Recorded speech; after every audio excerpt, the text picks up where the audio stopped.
Hello everyone, welcome back to the channel. In this video, I'm going to walk you through an easy guide on how to transfer money from Fargo to another bank account.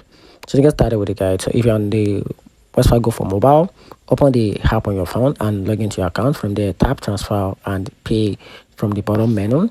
Then select transfer money under from, then choose your Fargo account. Then under to choose the external bank account or add external account if not already linked. Keep it routine and account number handy. Then enter the amount you want to send. Then choose one time or set up a recurring transfer. Then review the details. Then tap submit. You may need to confirm via a text or app notification.